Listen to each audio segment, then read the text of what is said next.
Baik, selamat siang teman Hilda. Ya, Baik, terima kasih atas waktu dan kesempatan bisa meluangkan waktu kembali bersama saya untuk melakukan sharing kitab suci. Pada sharing kitab suci kita pada hari ini, kita menggunakan metode 7 langkah. Menggunakan metode 7 langkah ini biasa juga disebut dengan LUMKO. Mengapa disebut dengan LUMKO? Karena metode ini dikembangkan di Afrika Selatan. Jadi sekarang kita akan mulai dari metode yang pertama. Oke. Jadi metode ini nanti terdiri dari 7 langkah, yaitu yang pertama mengundang, yang kedua membaca, yang ketiga kita memandang dengan kagum, yang keempat kita hening, yang kelima kita sharing, yang keenam kita membuat aksi nyata, dan yang ketujuh kita menutupnya dengan doa. Oke. Pertama-tama kita bersyukur dan terima kasih kepada Tuhan karena sudah menyertai kita dalam pertemuan kembali pada pertemuan katekese kita pada siang hari ini, sehingga dengan adanya pemberkatan dari Tuhan kita bisa berkumpul lagi di tempat ini. Kita melakukan sharing kitab suci ini, mari kita mengundang Tuhan untuk hadir bersama kita lewat doa. Dalam nama Bapa, dalam Bapa dan Putra dan Roh Kudus. Amin. Tuhan, terima kasih atas penyertaan-Mu, perlindungan-Mu sepanjang hari tadi, sehingga Engkau masih menyertai kami dan melindungi kami. Tuhan, pada kesempatan ini pula kami akan melakukan sharing kitab suci. Semoga Engkau mencurahkan Roh Kudus-Mu ke dalam diri kami masing-masing, agar kami boleh melakukan dan membagikan sharing kitab suci ini dengan baik dan lancar. Semoga Engkau selalu membimbing dan menuntun kami dalam perjalanannya katekese. Nama-Mu yang kudus selalu kami puji kini dan sepanjang segala masa. Amin. Kita membaca kitab suci, yaitu dengan judul tempat yang paling utama dan yang paling rendah. Kitab suci ini diambil dari Injil Lukas bab 14 ayat 7 sampai 14. Kita mungkin bisa baca secara bergantian. Saya di ayat 7, nanti kamu di ayat 8. Oke. Tempat yang paling utama dan paling rendah. Karena Yesus melihat bahwa tamu-tamu berusaha menduduki tempat-tempat terhormat, Ia mengatakan perumpamaan ini kepada mereka. kalau seorang mengundang engkau ke pesta perkawinan, janganlah duduk di tempat kehormatan, sebab mungkin orang itu telah mengundang seorang yang lebih terhormat daripadamu. Supaya orang itu yang mengundang engkau, dan dia jangan datang dan berkata kepadamu, berilah tempat ini kepada orang itu. Lalu engkau dengan malu harus pergi duduk di tempat yang paling rendah. Tetapi apabila engkau diundang, pergilah duduk di tempat yang paling rendah. Mungkin tuan rumah akan datang dan berkata kepadamu, sahabat, silakan duduk di depan. Dan dengan demikian, engkau akan menerima hormat di depan mata semua tamu yang lain. Sebab barang siapa yang meninggikan dirinya, ia akan direndahkan, dan barang siapa yang merendahkan dirinya, ia akan ditinggikan. Dan Yesus berkata juga kepada orang yang mengundang dia, apabila engkau mengadakan perjamuan siang atau perjamuan malam, janganlah engkau mengundang sahabat-sahabatmu, atau saudara-saudaramu, atau kaum keluargamu, atau tetangga-tetanggamu yang kaya, karena mereka akan membalasnya dengan mengundang engkau pula, dan dengan demikian engkau mendapat balasannya. Tetapi apabila engkau mengadakan perjamuan, undanglah orang-orang miskin, orang-orang cacat, dan orang-orang lumpuh, dan orang-orang buta. dan engkau akan berbahagia karena mereka tidak mempunyai apa-apa untuk membalasnya kepadamu. Sebab engkau akan mendapat balasannya pada hari kebangkitan orang-orang benar. Demikianlah sabda Tuhan. Terpujilah Kristus. Baik, setelah kita membaca ini tadi, kita sekarang diundang untuk memilih kata atau kalimat atau frase yang berkenan dengan hati kita, lalu kita renungkan, kemudian nanti kita bisa memilih kata itu dengan membacanya dengan tegas atau bisa membaca berulang kali dengan sambil merenungkan kembali ayat yang sudah kita pilih tadi.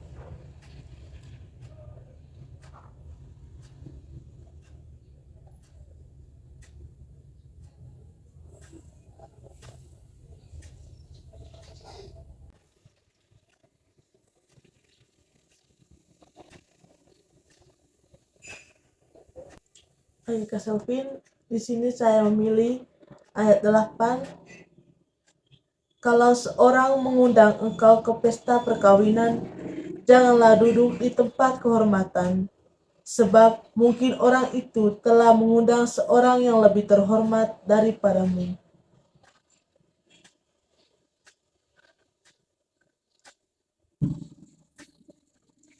Kalau seorang mengundang engkau ke pesta perkawinan, janganlah duduk di tempat kehormatan, sebab mungkin orang itu telah mengundang seorang yang lebih terhormat daripadamu.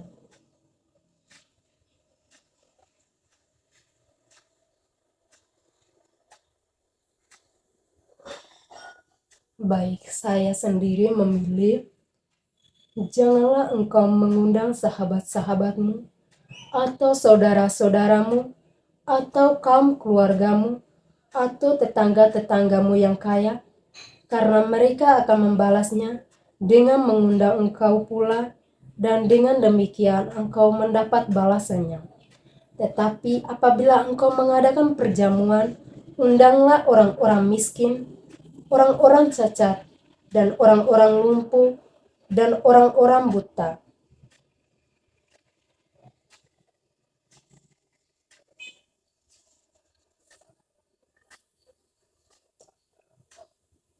Janganlah engkau mengundang sahabat-sahabatmu, atau saudara-saudaramu, atau kaum keluargamu, atau tetangga-tetanggamu yang kaya, karena mereka akan membalasnya dengan mengundang engkau pula, dan dengan demikian engkau mendapat balasannya. Tetapi apabila engkau mengadakan perjamuan, undanglah orang-orang miskin, orang-orang cacat, dan orang-orang lumpuh, dan orang-orang buta.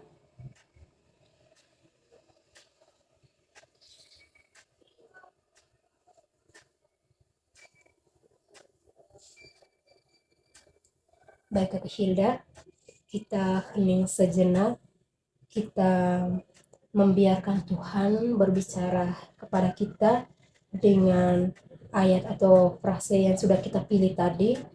Biarkanlah Tuhan mau berbicara kepada kita mengenai ayat yang sudah kita pilih tadi.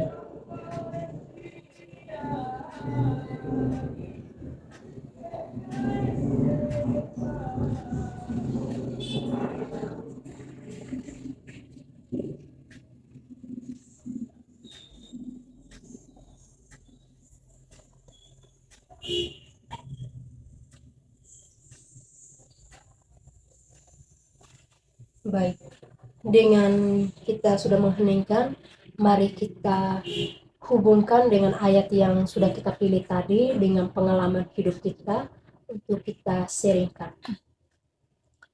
Baik, terima kasih Kak Selvin. Di sini tadi saya memilih ayat 8, yang dimana ayat 8 ini sangat berkaitan erat dengan pengalaman yang pernah saya alami. Di mana isi dari ayat ini, kalau seorang mengundang engkau ke pesta perkawinan, janganlah duduk di tempat kehormatan, sebab mungkin orang itu telah mengundang seorang yang lebih terhormat daripadamu. Baik Kak Selvin, mungkin sekitar tahun 2022 kemarin kami ada pesta perkawinan di Kampung Taga. Di situ kami mengikuti pesta satu keluarga dari bapak sampai saya punya adik bungsu, dan kebetulan juga yang tamu pertama yang pergi ke pesta itu adalah kami, dan kami tidak tahu bahwa dalam pesta itu mereka memposisikan kursinya untuk yang pakai kain itu khusus untuk yang pejabat atau yang punya nama saja, sedangkan yang tidak memakai kain itu khusus untuk tamu di kampung dengan atau yang tidak punya pekerjaan, hanya sebagai petani saja atau orang miskin. Di situ kebetulan juga saya punya mama memilih untuk duduk di depan supaya begini pas acara pemotongan kue, kami dengan jelas memperhatikan acara itu. Namun pas kami duduk, kebetulan saya punya bapak masih berdiri. Datang itu om, langsung pergi ketemu kami berlima. Dia bilang, jangan marah, biar Ite duduk di belakang saja. Soalnya ini kursi ini untuk tamu dari luar, dan ini untuk tamu undangan yang undang khusus macam bupati itu hari kan hadir, bukan ketuanya tapi wakilnya.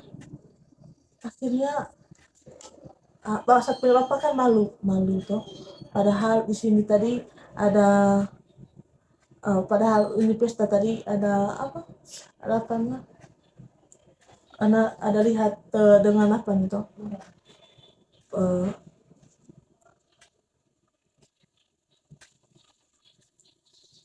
lihat dengan statusnya.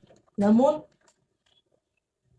dengan lantang saya punya mama menjawab itu om, apakah mereka yang punya status itu bawa uang jabatannya itu 50 semua, sedangkan kami yang tidak punya pekerjaan sebatas petani saja, kalian pikir kami tidak mau uang?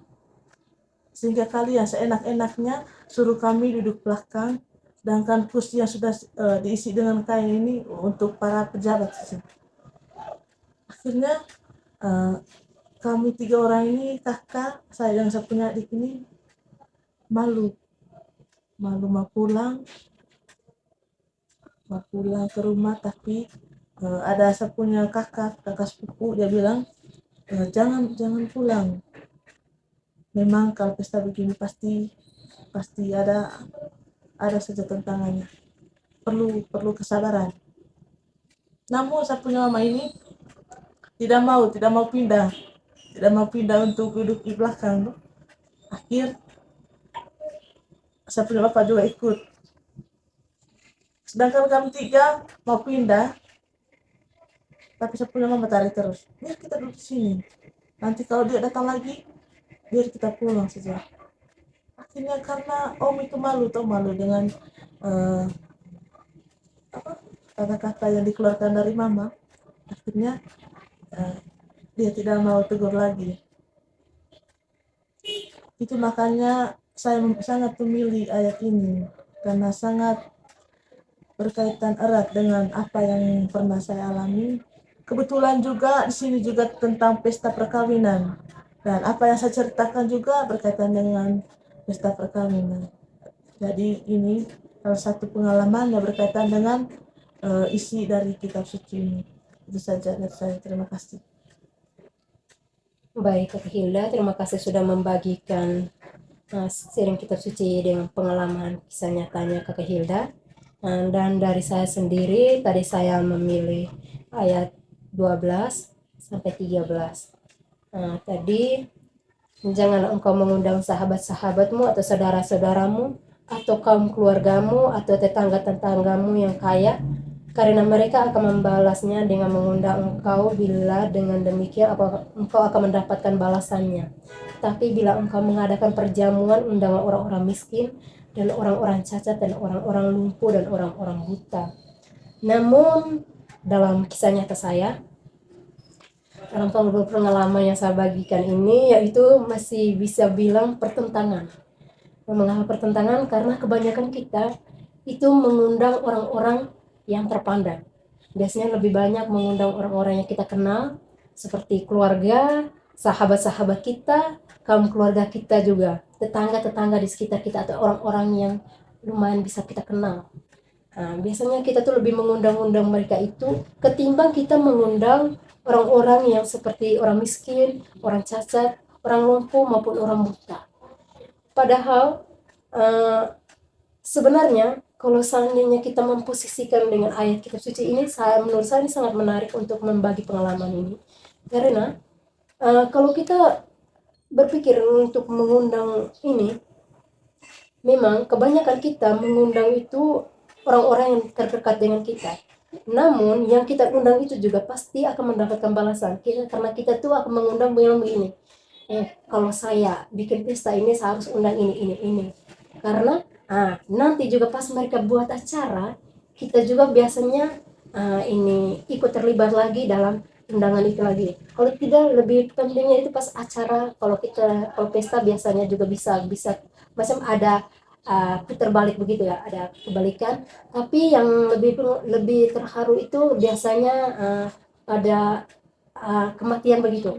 Bila nanti kalau kita di rumah kita ada duka, terus kita tidak terlibat dalam orang-orang yang termasuk macam kayak keluarga kita atau sahabat kita yang tidak sempat kita hadir dalam mengikuti mereka punya misalnya ada kedukaan, pasti otomatis di saat kita nanti ada acara atau ada kedukaan di kita punya rumah sendiri, orang itu tidak akan mau kerja lagi karena biasa seperti ini tadi kan, membalasnya dengan mengundang engkau, dengan demikian engkau akan mendapatkan balasannya begitu.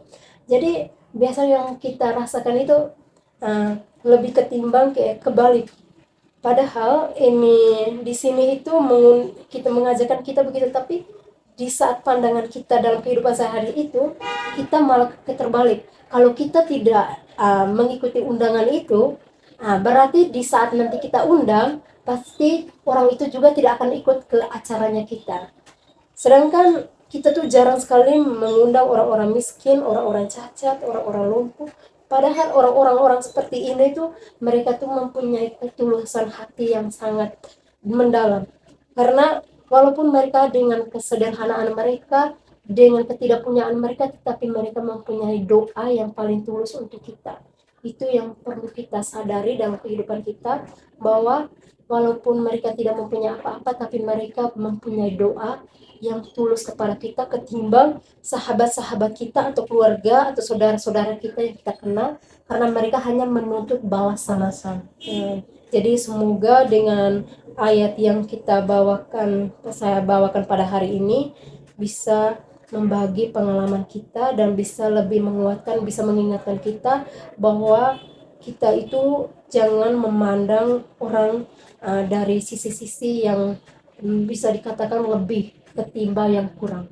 Semoga dengan ayat-ayat dengan sirine kitab suci ini kita bisa saling merenungkan dalam kegiatan kita sehari-hari dengan orang yang ada di sekitar kita.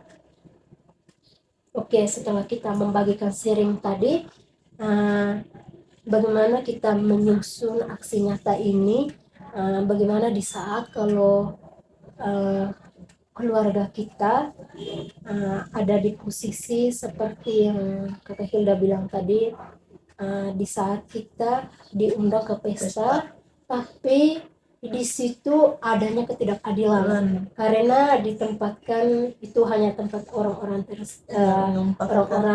yang terpandang saja.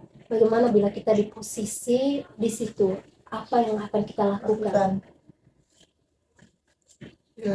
Mungkin dari Kakak Hilda bagaimana tuh? Baik, menurut saya di sini kita yang bertugasnya, yang pertama itu yang punya tugas dalam acara tersebut itu yang pertama itu ia tidak boleh mengikuti semua rangkaian acaranya, maksudnya itu mengiyakan apa yang disusun, karena itu yang bisa menyebabkan harga dirinya juga turun. Yang kedua itu kita sebagai manusia itu harus bisa menghilangkan apa namanya, keegoisan, ya macam membeda-bedakan mana yang kaya mana yang miskin, tetapi kita harus saling menghargai, harus tidak adanya saling memposisikan yang tertinggi dan yang terendah. Itu menurut saya. Oke, baik. Dalam aksi nyata ini semoga kita bisa melihat bila mana nanti ada orang-orang yang kita lihat dalam situasi saat itu, bila ada ketidakadilan mengenai acara, di saat acara ada yang memposisikan begitu, semoga kita juga bisa bergerak untuk menegur orang tersebut. Bila nanti ada yang ditegur, kita bisa bilang kalau apa yang diundang itu seharusnya disamaratakan, jangan membeda-bedakan tempat, walaupun tempat itu sudah tersedia kan, kan kursi itu kan sudah tertata rapi, tapi kursi itu bukan tertulis bilang ini untuk tamu yang khusus. Jadi kita harus bisa memberi pengertian kepada si tuan pesta, bisa kalau boleh ke panitianya itu, panitianya itu kita bisa mendekatkan diri kepada mereka untuk jangan membeda-bedakan di saat mereka sudah masuk jabat tangan, dan di saat posisi duduk itu tinggal mempersilahkan mereka duduk di sini, jangan bilang ini jangan, kamu jangan duduk di sini tapi kamu duduk di sana. Jadi seharusnya kita tuh jangan begitu. Nanti mungkin dengan adanya begini kita bisa saling mengingatkan di acara kita masing-masing, nanti mungkin kita bisa lebih melihat untuk tidak membeda-bedakan satu dengan yang lain. Baik, dengan sudah kita merancang aksi nyata itu tadi, bagaimana kita kalau bila ada itu tadi kita harus menegur atau kita harus lebih mendekatkan diri untuk berkomunikasi dengan panitia untuk tidak membeda-bedakan itu tadi ya. Oke, aksi nyatanya sudah kita buat. Marilah kita menyampaikan doa sesuai dengan ayat-ayat yang kita pilih tadi.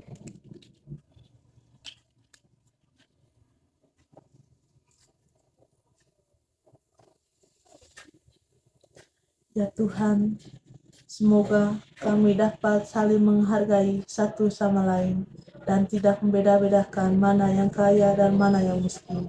Semoga kami juga dapat saling memberi dan membantu bagi orang yang membutuhkan, baik yang kelaparan maupun yang haus. Marilah kita memohon. Kabulkanlah doa kami ya Tuhan. Ya Tuhan, semoga kami bisa lebih sadar dan lebih menyadari bahwa kami harus saling mengasihi satu sama lain seperti Engkau mengasihi kami. Sehingga dengan begitu kami bisa lebih menumbuhkan rasa cinta kasih kepada sesama, agar kami tidak membeda-bedakan status maupun kelebihan yang ada dalam diri kami, tapi kami mengingat bahwa kami adalah ciptaan-Mu yang sama di hadapan-Mu. Semoga kami bisa lebih menyadari apa yang kami lakukan kepada orang lain dan apa yang kami perbuat itu semoga tidak menyakiti hati sesama kami. Marilah kita memohon. Kabulkanlah doa kami ya Tuhan. Mari kita satukan semua doa dan harapan kita ini dengan doa yang diajarkan oleh Yesus Kristus. Bapa kami yang ada di surga, dimuliakanlah nama-Mu, datanglah kerajaan-Mu, jadilah kehendak-Mu di atas bumi seperti di dalam surga.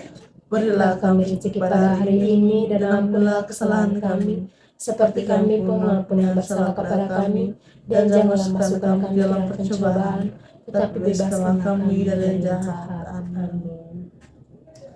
Ya Tuhan, demikian saja sharing kitab suci kami pada siang hari ini. Semoga dengan sharing kitab suci ini bisa lebih menguatkan iman kami dan kami bisa lebih mengerti dan memahami apa yang kami lakukan. Tidak boleh membeda-bedakan sesama kami dilihat dari statusnya, tapi kami boleh lebih menghargai walaupun statusnya lebih tinggi dari kami, tetapi ataupun lebih rendah, kami bisa saling menghargai satu sama lain. Demi Kristus Tuhan dan pengantara kami. Amin. Dalam nama Bapa, Putra dan Roh Kudus. Amin.